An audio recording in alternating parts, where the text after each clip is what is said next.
Sobat Maestro, sesaat lagi kita akan mendengarkan program Blog Airtime Kerinduan Segala Zaman bersama Advent Vision Media Ministry. Selamat mendengarkan. Yesus mau datang segera. Shalom para pendengar yang dikasihi Tuhan dimanapun Anda berada. Kita berjumpa kembali dalam program Kerinduan Segala Zaman yang diselenggarakan oleh Advent Vision Media Ministry bersama saya Dr. Grace Rantung. Program Kerinduan Segala Zaman adalah program yang membahas khusus tentang buku Kerinduan Segala Zaman, suatu buku yang diilhamkan Tuhan dan telah mengubah kehidupan banyak sekali orang. Oleh karena buku ini membahas khusus tentang kehidupan juru selamat kita, yaitu Yesus Kristus. Nah, para pendengar sekalian, dalam beberapa menit ke depan kita akan kembali menggali kebenaran-kebenaran yang luar biasa dari Alkitab dan dari buku Kerinduan Segala Zaman. Silakan Anda bisa menghubungi nomor telepon 0877 1616 1637. Saya ulangi nomor telepon 0877 1616 1637. Jika saudara memiliki komentar dan pertanyaan mengenai pembahasan pada saat ini. Baiklah pendengar sekalian yang dikasihi Tuhan dimanapun Anda berada, kali ini kita membahas bab 27 dengan judul Tuhan dapat mentahirkan aku. Dan narasumber kita Dr. Alvin Rantung sudah bersama-sama dengan kita. Shalom Dr. Alvin. Shalom Dr. Grace. Ditemani juga saudara-saudara dan sahabat saya, Bapak Gerald Hutagalung. Shalom Pak Gerald. Shalom Dr. Grace. Shalom Bu Feni Hutagalung. Shalom Dr. Grace. Dan shalom Clara Masih. Shalom Dr. Grace. Baiklah, kami persilakan Dr. Alvin untuk menyampaikan ringkasan dari bab 27. Shalom para pendengar yang dikasihi oleh Tuhan kita Yesus Kristus. Kita bersyukur kepada Tuhan. Pada saat ini kita boleh kembali bersama-sama untuk merenungkan akan kebenaran firman Tuhan. Khususnya akan kita bahas dari buku Kerinduan Segala Zaman, bab yang ke-27. Dengan judul Tuhan dapat mentahirkan aku. Bila mana saudara-saudara yang tidak atau belum memiliki buku Kerinduan Segala Zaman ini, saudara boleh membuka kisah yang akan kita pelajari bersama-sama ini dalam buku Matius pasal yang ke-8, ayat yang ke-2 sampai 4. Dan Matius pasal yang ke-9 ayat 1 sampai 8. Serta buku Injil Markus pasal yang pertama ayat ke-40 sampai 45. Dan pasal yang kedua ayat 1 sampai 12. Mari kita berdoa untuk mengundang Roh Kudus agar menuntun hati kita dalam pengenalan yang lebih dalam akan Yesus Kristus Tuhan kita itu. Kita berdoa. Tuhan Allah Bapa yang penuh kasih, kami memuji dan memuliakan nama Tuhan yang kudus. Kami bersyukur untuk Roh Kudus yang selalu Engkau curahkan kepada hati kami, agar hati kami boleh dimenangkan oleh karena daya tarik kasih karunia-Mu yang begitu besar dalam kehidupan kami. Kami percaya hati kami boleh disucikan dari setiap motif-motif yang mementingkan diri, sehingga tabiat Yesus yang rendah hati, lemah lembut, dan sabar boleh menjadi bagian dari hidup kami. Dalam nama Yesus kami berdoa. Amin. Para pendengar yang dikasihi oleh Tuhan dimanapun Anda berada, dari segala penyakit yang telah dikenal di dunia timur, maka penyakit kusta adalah suatu penyakit yang paling ditakuti. Kalau kita melihat dalam buku Markus pasal yang pertama, ayat yang ke-40 dikatakan, seorang yang sakit kusta datang kepada Yesus, dan sambil berlutut di hadapannya, ia memohon bantuannya, katanya, kalau engkau mau, engkau dapat mentahirkan aku. Di dalam Injil Matius dan Injil Lukas dikatakan, kalau Tuhan mau, Tuhan dapat mentahirkan aku. Orang kusta yang menderita penyakit ini, dia tidak dapat disembuhkan. Dan penyakit kusta adalah penyakit yang mudah berjangkit, serta akan membawa celaka kepada si penderita. Dan di kalangan bangsa Yahudi, penyakit ini dianggap sebagai hukuman bagi dosa. Itulah sebabnya penyakit ini disebut sebagai pukulan dari jari Allah. Karena akarnya begitu dalam dan tidak dapat dibasmi, serta membawa kematian. Maka penyakit ini dianggap sebagai lambang dosa. Dan oleh undang-undang agama pada waktu itu, penyakit kusta itu dianggap najis. Mereka yang dianggap sebagai orang yang telah mati ini, mereka disingkirkan dari masyarakat. Apa saja yang dijamah oleh orang-orang penyakit kusta ini menjadi najis. Udara dicemari oleh napas mereka pun menjadi najis. Seorang yang telah disangka menderita penyakit ini harus menyatakan dirinya kepada para imam yang harus memeriksakan dan menentukan keadaannya. Dan jika mereka didapati benar menderita penyakit kusta, maka ia harus disingkirkan dari keluarganya. Mereka putus hubungan dari himpunan bangsa Israel, serta diharuskan bergaul hanya dengan mereka yang menderita penyakit kusta di tempat yang terpencil. Undang-undang sangat keras dalam hal ini, hingga para raja atau penghulu-penghulu pun tidak terkecuali akan mendapat hukuman yang sama. Seorang raja yang diserang penyakit kusta ini harus menyerahkan taktanya dan harus lari meninggalkan masyarakatnya. Jauh dari keluarganya, orang kusta ini harus menanggung kutuk penyakitnya. Ia diharuskan mengumumkan penyakitnya sendiri, mengoyakkan jubahnya, dan membunyikan suatu tanda amaran, mengamarkan agar segala orang menjauhkan diri dari tubuhnya yang berbahaya itu. Orang kusta ini harus berteriak dari jauh, "Najis! Najis!" Yang diserukan dengan nada kesedihan dari tempat pembuangan yang terpencil itu adalah sebagai suatu tanda yang harus didengar dengan perasaan takut dan jijik oleh orang-orang banyak. Dan di daerah di tempat Yesus sedang bekerja ini, ada banyak orang yang sedang menderita penyakit ini. Dan ketika kabar tentang pekerjaan Yesus sampai ke telinga mereka itu, membawa suatu kabar yang memberikan sinar pengharapan bagi orang-orang penderita kusta ini. Tetapi sejak zaman Nabi Elisa, belum pernah diketahui ada seorang pun yang mendapat penyakit kusta ini disembuhkan. Mereka tidak berani mengharap kepada Yesus untuk berbuat bagi mereka, seperti yang Yesus telah lakukan bagi penyakit-penyakit yang lain. Tetapi di antara mereka itu ada seorang yang di dalam hatinya telah menyingsing fajar imannya. Orang ini tidak mengetahui bagaimana caranya menjumpai Yesus. Tapi setelah diputuskan hubungannya dari teman-teman penyakit kustanya, ia pergi berusaha untuk melihat siapa Yesus ini. Ia bertanya-tanya jika Kristus mau menyembuhkan dia. Saudara-saudaraku yang dikasihi oleh Tuhan, orang-orang kusta ini, khususnya orang yang tadi mempunyai iman karena terang yang ada masuk ke dalam hatinya, dia menundukkan dirinya untuk memperhatikan seorang yang memberikan pertolongan kepada orang banyak itu. Orang kusta ini datang kepada juru selamat. Dia berdiri dari jauh.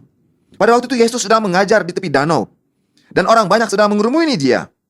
Dengan berdiri dari jauh, orang kusta ini dapat mendengar beberapa perkataan yang keluar dari bibir Yesus. Ia melihat Yesus meletakkan tangannya ke atas orang sakit. Ia melihat bagaimana orang timpang boleh berjalan, bagaimana orang buta boleh bergembira oleh karena dia bisa melihat, bagaimana orang yang bisu boleh berbicara, orang yang tuli boleh mendengar, dan berbagai-bagai penyakit yang lain disembuhkan oleh Yesus. Mereka semua memuji Allah karena kelepasan yang mereka terima. Orang yang menderita kusta ini, imannya dikuatkan.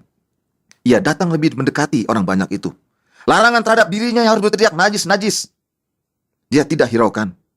Dia datang mendekati orang banyak itu yang melupakan penghinaan, ketakutan, dan yang selalu dilakukan oleh orang kusta selama ini. Yang ia hanya pikirkan adalah bagaimana dia boleh dekat dengan penyembuh ajaib itu. Ia adalah suatu tontonan yang najis. Penyakitnya sangat ditakuti, dan tubuhnya yang sedang menjadi busuk itu sangatlah ngeri dipandang mata. Apabila orang banyak melihat dia, semuanya pun lari karena takut. Mereka berdesak-desakan satu dengan yang lain karena ingin menghindar agar tidak menyentuh dia. Ada pula orang yang lain berusaha mencegah dia, memarahi dia. Jangan menghampiri Yesus. Tapi semuanya sia-sia adanya. Ia yang sudah mempunyai iman, ia tidak melihat atau mendengar ungkapan-ungkapan mereka yang mengejek, menghalanginya. Ucapan-ucapan kutukan itu tidak dihiraukan lagi. Yang ia hanya melihat adalah anak Allah itu. Ia hanya mendengar suara yang memberi hidup baru kepada hati yang sedang mati ini. Ia mendesak maju menuju kepada Yesus, lalu merebahkan dirinya pada kaki sambil berseru, "Tuhan, jika Tuhan mau, Tuhan dapat mentahirkan aku." Lalu apa jawab Yesus, saudara-saudaraku? Ayat 41. Maka tergeraklah hatinya oleh belas kasihan. Yesus kita, Tuhan kita itu, selalu tergerak hatinya oleh belas kasihannya. Kasihnya selalu lebih dahulu menjangkau hati kita. Apa yang dibuat Yesus? Kata selanjutnya. Lalu ia mengulurkan tangannya, menjamah orang itu, dan berkata kepadanya, "Aku mau, jadilah engkau tahir." Saudara-saudaraku yang dikasihi oleh Tuhan, Yesus mengulurkan tangannya, menjamah penyakit kustanya. Selama ini tidak pernah ada satu orang pun yang mau menjamah orang yang berpenderita kusta. Tapi Yesus adalah kuasa penyembuh itu. Ia yang berkata, "Akulah kehidupan itu, akulah jalan, akulah kebangkitan ini. Aku juga adalah sumber kesembuhan itu." Yesus menyentuh orang itu. Yesus yang membuat kita dari tangannya juga, yang membentuk kita dari debu tanah dengan tangannya. Tangan yang sama akan menyentuh saudara dan saya terhadap penyakit kusta, khususnya penyakit kusta dosa yang sedang kita hadapi. Saudaraku yang dikasihi oleh Tuhan, pekerjaan Kristus dalam menyembuhkan orang kusta dari penyakitnya yang mengerikan itu menjadi suatu ilustrasi tentang pekerjaannya di dalam menyucikan jiwa kita dari penyakit kusta dosa. Orang yang datang kepada Yesus itu penuh dengan kusta. Racun penyakit yang mematikan itu merajalela pada seluruh tubuhnya. Murid-murid berusaha mencegah guru mereka supaya jangan menjamah orang kusta ini. Karena seorang yang berani menjamah seorang yang kena penyakit kusta menjadikan dirinya juga menjadi najis. Tetapi dengan meletakkan tangannya ke atas orang kusta itu, Yesus tidak mendapatkan apa-apa yang najis. Jamahnya akan memberikan kuasa yang memberikan hidup. Penyakit kusta itu disembuhkan. Demikian pula dengan kusta dosa yang ada kepada diri kita semua, yang telah berakar dalam, yang mematikan dan mustahil disucikan oleh kuasa manusia. Dan tidak ada seorang pun yang boleh menjamah kita, kecuali Yesus Kristus, anak Allah itu. Seluruh kepala sakit dan seluruh hati yang lemah lesu akan disembuhkan. Dan dari telapak kaki sampai kepala, tidak ada yang sehat bagi kita. Bengkak dan bilur dan luka baru, tidak dipijit dan tidak dibalut, dan tidak ditaruh minyak. Seperti yang dituliskan dalam Yesaya 1 ayat 5 dan 6. Tetapi Yesus yang datang dengan peri kemanusiaan itu, dia tidak tercemar. Hadiratnya yang mempunyai kuasa menyembuhkan untuk orang berdosa. Siapa saja yang jatuh ke kakinya, sambil berkata dengan penuh percaya, Tuhan, jika Tuhan mau, Tuhan dapat mentahirkan aku. Akan mendengarkan jawabannya, aku mau, jadilah engkau tahir. Pendengar yang dikasihi oleh Tuhan, di dalam penyembuhan orang yang penyakit kusta ini, kalau kita baca ayat selanjutnya, diikuti juga dengan penyembuhan seorang yang berpenyakit lumpuh yang terjadi di suatu kota yang namanya Kapernaum. Di rumah di mana Petrus dan ibu mertuanya yang telah disembuhkan. Bagaimana seorang ibu yang telah disembuhkan merasakan sukacita dijamah oleh Yesus, menyediakan rumah tempat tinggalnya bagi orang banyak. Mari kita lihat ayatnya dalam Markus 2, ayat yang pertama. Kemudian sesudah lewat beberapa hari, waktu Yesus datang lagi ke Kapernaum, tersiarlah kabar bahwa ia ada di rumah. Luar biasa, saudara-saudara. Yesus ada di rumah. Rumah siapa? Rumah Petrus, di mana ibu mertuanya sakit di tempat itu. Bagaimana rumah ini? Saudara-saudara boleh bayangkan, di rumah itu penuh dengan orang, penuh sesak. Kalau banyak saja orang yang datang tempat itu, tentu akan jadi kotor. Tetapi seperti ibu mertua Petrus yang sudah dijamah penyakitnya ketika dia menderita panas, dia membiarkan orang-orang lain datang yang membutuhkan Yesus juga datang ke rumahnya. Dan sinilah kisah seorang yang lumpuh itu diceritakan. Sebagaimana orang kusta, maka orang lumpuh ini telah hilang segala pengharapannya untuk kesembuhannya. Penyakit orang lumpuh ini adalah akibat suatu hidup yang berdosa, dan penderitaannya diperhebat dengan rasa penyesalannya. Sehingga kelumpuhannya makin bertambah berat, saraf-sarafnya makin tidak berfungsi karena stresnya terhadap penderitaan dosa, kesalahan yang dia sudah buat selama ini, membuat dia menjadi jauh lebih sakit, depresi lebih dalam. Orang lumpuh itu telah kecewa dan merasa ia tidak akan mendapat pertolongan dari siapapun juga. Tapi sebagaimana orang kusta tadi, dia mendengar akan keajaiban dari pekerjaan Yesus, hatinya dikuatkan lagi.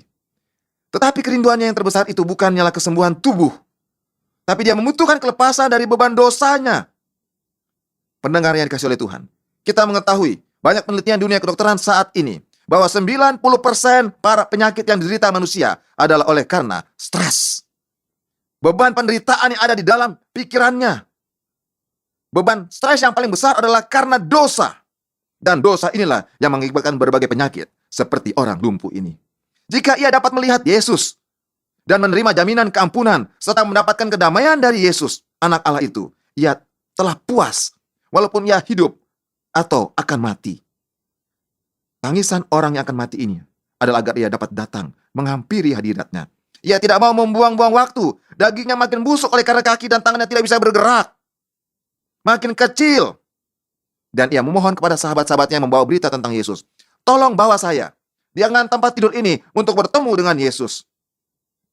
Berkali-kali pengusung orang lumpuh itu yang membawa orang lumpuh ini coba datang ke tempat di mana Yesus berada, di rumah Petrus itu. Tapi mereka tidak bisa masuk, sia-sia belaka, karena ada begitu banyak orang yang memenuhi rumah itu. Termasuk orang-orang, para pemimpin-pemimpin yang berbadan besar ini, yang sigap, orang-orang Farisi, imam-imam, ahli-ahli Taurat, sedang berdiri menutupi jalan masuk daripada orang lumpuh ini. Seringkali bila mana kita yang menderita lumpuh karena dosa, kita berusaha bertemu dengan juru selamat. Kita justru dihalang-halangi oleh orang-orang yang justru sepertinya orang-orang yang mengenal Tuhan. Pada hatinya munafik. Orang sakit ini melihat sekelilingnya dengan perasaan kesengsaraan yang tidak terkatakan. Tapi sebagaimana iman yang sudah mulai tumbuh dalam jiwanya oleh karena pendengaran akan kebenaran Yesus Kristus. Iman ini yang membuat dia berkata, bawa saja kita ke atas rumah itu. Kita bongkar rumah itu, atapnya, dan turunkan saya supaya saya bisa melihat Yesus. Hal ini terjadi. Keempat orang ini berusaha mengangkat dengan keras orang lumpuh ini dengan tempat tidurnya naik ke atas rumah itu. Tidak merupakan suatu hal yang mudah, saudara-saudara. Harus membongkar rumah. Bagaimana pemilik rumah yang telah disembuhkan tadi juga melihat bagaimana rumahnya dirusak. Tapi hatinya juga, karena sudah berpaut dengan juru selamat, hatinya menerima kebenaran juru selamat itu. Dan ketika orang lumpuh ini turun di depan juru selamat, Yesus memandang pada wajah yang penuh kesedihan pada mata orang yang lumpuh ini, yang memohon belas kasihan yang diarahkan kepadanya. Yesus sudah mengerti maksudnya. Pendengar yang dikasih oleh Tuhan, Yesus bisa melihat isi hati kita. Dia bisa mengerti air mata kita, penderitaan kita. Justru hal yang paling terdalam adalah kita bisa merasakan betapa kita menderita karena dosa-dosa kita. Maka ia akan menjawab seruan kita itu. Ia yang telah menarik pada dirinya roh yang bimbang dan ragu-ragu itu untuk datang kepada Yesus. Dan ketika orang lumpuh ini datang ke tempat itu, juru selamat telah membawa keyakinan, memberikan kekuatan kepada angan-angan hatinya. Dan bila ia bertobat dari segala dosa-dosanya, dan ia percaya akan kuasa Yesus untuk menyembuhkan dia, anugerah pemberi hidup juru selamat ini, yang mula-mula memberkati hatinya yang rindu itu, Yesus telah memperhatikan kelipan percaya dari pandangan mata orang lumpuh ini, bahwa ia bertumbuh dalam imannya, bahwa dia adalah satu-satunya penolong bagi orang yang berdosa itu. Dan dia melihat iman orang lumpuh ini bertumbuh, dan usahanya datang untuk menjumpai dia. Maka apa yang Yesus katakan? Hai anakku, dosamu sudah diampuni. Pendengar yang dikasih oleh Tuhan, beban putus asa terangkat dari jiwa orang sakit ini ketika Yesus dengan suara yang lemah lembut berkata, dosamu sudah diampuni. Dan ketika Yesus telah berkata dosamu sudah diampuni, dia berkata kepada orang lumpuh itu, bangunlah, karena kedamaian sudah menjadi milikmu. Angkatlah tempat tidurmu, berjalanlah, dan kembalilah ke rumahmu. Pendengar yang dikasih oleh Tuhan, walaupun mata orang-orang Farisi, imam-imam, orang-orang penghulu-penghulu, pemimpin-pemimpin bangsa itu, yang berpikir bahwa Yesus telah menghujat Allah karena mengampuni dosa, karena mereka tidak mengetahui bahwa Yesus adalah anak Allah. Tapi pandangan orang yang berdosa ini, dia melihat Yesus adalah anak Allah yang hidup itu. Karena pendengaran akan firman Tuhan membangkitkan imannya. Menjadi doa dan pengharapan kita semua. Amin. Oke, terima kasih Dr. Alvin dengan ringkasan yang sangat penting dan sangat menguatkan. Sesungguhnya kusta dosa yang mematikan dan melumpuhkan yang ada di dalam diri kita hanya dapat disembuhkan oleh Yesus.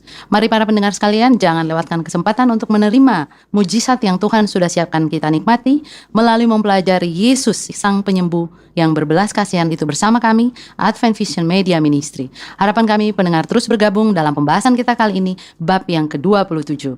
Bila ada komentar, pertanyaan, atau bahkan ada permohonan untuk kami doakan, Silakan Anda bisa menghubungi nomor telepon 0877 1616 1637. Saya ulangi nomor telepon 0877 1616 1637. Baiklah Dr. Alvin, Pak Gerald, Ibu Feni, dan Saudari Clara, kita datang sekarang kepada diskusi. Sangat menarik karena ada dua mujizat yang Tuhan buat melalui orang kusta itu yang punya rangkaian cerita yang ternyata begitu menggugah, kemudian orang yang lumpuh. Persilakan Clara, punya pertanyaan? Ya, kalau kita melihat dari kitab Matius itu sendiri, pada saat itu ketika orang kusta ini disembuhkan oleh Yesus, Yesus menuntut agar orang ini jangan memberitahukan pekerjaan yang dilakukannya. Yesus menuntut untuk dia berdiam dan pelaksanaan yang cepat. Kira-kira apa yang Yesus maksudkan di balik permintaan Yesus tersebut? Oke, terima kasih. Kalau kita lihat peraturan orang Israel, bahwa orang yang sakit kusta itu untuk dia dikatakan dia menderita kusta, dia harus pergi kepada imam. Dan imam yang akan umumkan kepada masyarakat banyak bahwa orang ini harus dikucilkan gitu, disingkirkan di tempat tersendiri yang harus bergaul dengan orang penyakit kusta.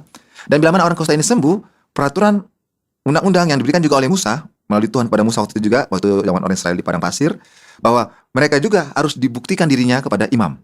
Dan imam menyatakan bahwa mereka sudah sembuh, mereka harus mempersembahkan korban syukur, pujian-pujian karena mereka sudah sembuh. Dan ini yang Yesus ikuti. Yesus ikut peraturan yang dia juga berikan kepada Musa. Karena yang berikan peraturan adalah Yesus sendiri pada waktu itu. Kenapa? Karena dosa ini yang sudah disucikan walaupun melalui Yesus dia akan disembuhkan, juga harus diumumkan, dideklar oleh Yesus. Jadi Yesus mengikuti peraturan ini. Jadi Yesus katakan, kamu pergi kepada imam. Nah, tapi kenapa dia suruh berdiam diri? Jangan dulu cerita kepada yang lain-lain. Karena yang mendeklar ini haruslah imam menyatakan. Kalau dia mendeklar ada orang lain yang bukan imam seperti Yesus, maka Yesus akan nanti ditantang habis-habisan. Karena dia akan dituduh melanggar hukum yang diberikan kepada Musa. Melanggar hukum Musa gitu, yang dituliskan kepada umat bangsa Israel. Sehingga nanti pekerjaan Yesus akan terhalang. Dan Yesus katakan, jangan ceritakan siapa-siapa, ceritakan kepada imam. Nanti biar imam yang menyatakan bahwa engkau sudah sembuh. Walaupun saat itu dia sudah sembuh. Karena Yesus adalah seorang penyembuh yang dia juga sebagai manusia, datang sebagai manusia, dan dia mau melakukan pekerjaan bagaimana anak Allah yang melakukan pekerjaannya terhadap dosa manusia, dan harus declare. Dan lambang pada waktu itu adalah imam. Dr. Alvin, gimana supaya kerinduan yang dimiliki oleh orang kusta, oleh orang lumpuh itu juga menjadi milik kita gitu loh. Oke. Karena Tuhan memberikan sama saya kan itu dari Tuhan kan. Betul. Kalau kita lihat kedua orang ini yang datang kepada Yesus adalah orang yang sudah menderita karena dosanya. Ya, karena mereka sudah betul bergumul dan minta bagaimana saya terlepas dari dosa. Jadi mereka sudah tidak pikir lagi mereka punya sakitnya. Iya. Kalau kita lihat tadi orang ini berpikir biar mereka mati datang kepada Yesus biar Nggak ada mereka masalah, mati nggak ada walaupun mati masalah. nggak apa-apa Yang penting ya. Tuhan ampuni saya gitu. Ya kan? Tuhan bebaskan saya dari dosa yang menghancurkan. Seperti saya bilang tadi, 90% orang penderita di dunia sekarang ini adalah oleh karena stres, ketegangan pikiran. Dan penyebab ketegangan pikiran yang paling banyak, besar dan 100% adalah dosa sebenarnya.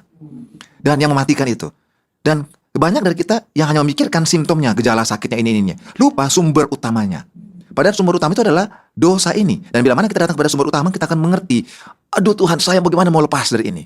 Apapun yang terjadi kepada diri saya mau lumpuh kah, mau apapun. Tapi yang penting hati saya damai sejahtera dulu. Dan Yesus selalu katakan dengan kedua orang ini, dosamu sudah diampuni. Ya luar biasa itu. Tapi mereka kan belum bertemu dengan Yesus. Itu tadi yang saya, gimana supaya kita memiliki kerinduan yang sama.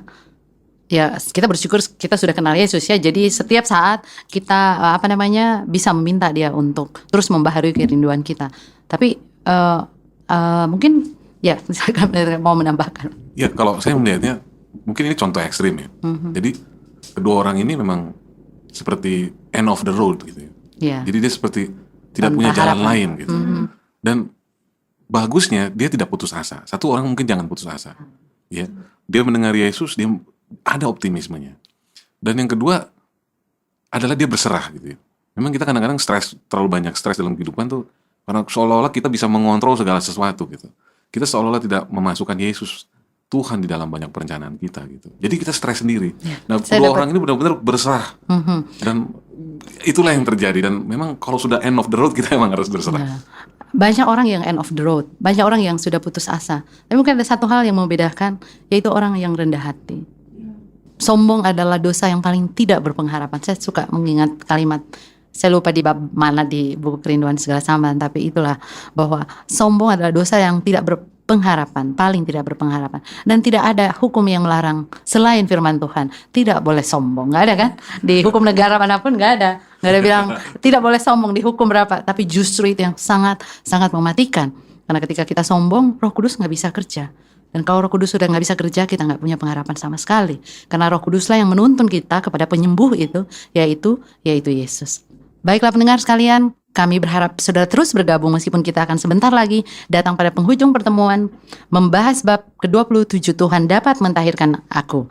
Baiklah Dr. Alvin, kami persilakan untuk membuat kesimpulan dari bab 27. Pendengar yang dikasihi oleh Tuhan, orang sakit kusta ataupun orang lumpuh itu telah mendapat dari Kristus suatu kesembuhan, baik dalam jiwa maupun di dalam tubuhnya. Kesembuhan kerohanian itu diikuti oleh kesembuhan badani. Oleh karena itu, tubuh manusia yang terdiri dari 4 unsur seperti kesehatan fisik, mental, rohani, dan sosial itu tidak bisa dipisahkan. Pelajaran ini janganlah kita lupakan. Pada zaman ini terdapat beribu-ribu orang yang menderita penyakit badani, sebagaimana orang kusta dan orang lumpuh itu, yang sedang merindukan pekabaran dari Yesus Kristus. Yang mereka justru merasa bahwa dosa mereka lah yang telah menghancurkan kehidupan mereka ini. Dan mereka rindu perkataan dosamu sudah diampuni. Beban dosa dengan keinginannya yang tidak pernah merasa puas adalah dasar dari segala penyakit mereka. Mereka tidak akan mendapat kelepasan hingga mereka datang kepada tabib jiwa itu. Damai yang berasal hanya daripada Yesus dapat memberikan kekuatan kepada pikiran dan kesehatan tubuh mereka. Saudara-saudara, Yesus telah datang untuk membinasakan perbuatan-perbuatan iblis itu. Di dalam Dia ada hidup. Dan Yesus berkata, aku datang supaya mereka mempunyai hidup dan mempunyainya dalam segala kelimpahan. Ia adalah menjadi roh yang menghidupkan. Dan Yesus masih mempunyai kuasa untuk memberikan hidup yang sama sebagaimana ketika ia berada di atas dunia ini dalam menyembuhkan orang-orang sakit, memberikan keampunan kepada orang-orang yang berdosa, yang mengampuni segala kesalahanmu, yang menyembuhkan segala penyakitmu. Penyakit badani itu, biarpun berbahaya, dapat disembuhkan oleh kuasa Kristus.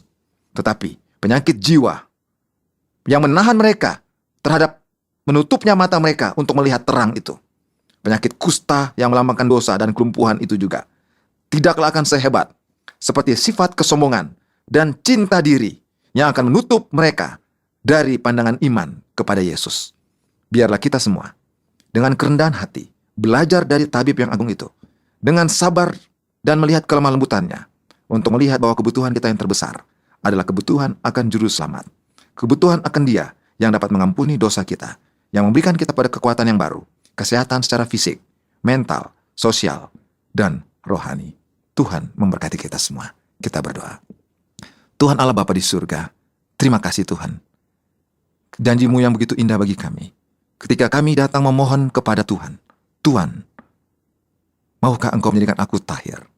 Maka kami rindu mendengarkan suara-Mu berkata, jadilah engkau tahir. Tuhan terima kasih akan kuasa yang begitu indah, yang akan memberikan kami kekuatan, akan mengampuni kami dari setiap salah dan dosa kami, akan memberikan kami suatu damai sejahtera, memberikan kami suatu penghiburan dari beban penderitaan, stres yang besar yaitu karena dosa. Biarlah kami menjadi umat-umat Tuhan, anak-anak-Mu, yang akan duduk di kaki Yesus, yang sebagaimana Yesus membenci dosa, kami bukan membenci dosa, menyingkirkan itu jauh-jauh daripada kami, dan damai sejahtera menyeliputi kami dari sekarang sampai bertemu dengan Yesus ketika Engkau datang pada kali yang kedua. Kami berdoa di dalam nama Yesus. Amin. Baiklah pendengar yang budiman dimanapun Anda berada, kita sudah mengakhiri pembahasan bab yang ke-27. Kami berharap kita akan berjumpa kembali pada pembahasan mendatang dari buku Kerinduan Segala Zaman, bab yang ke-28 dengan judul Lewi Matius. Kiranya Tuhan memberkati kita semua adalah doa dan harapan kami. Sampai jumpa. Sobat Maestro, Anda telah mendengarkan program Blog Airtime Kerinduan Segala Zaman dari Advent Vision Media Ministry. Terima kasih atas kebersamaan Anda. Tuhan memberkati. Yesus mau datang segera.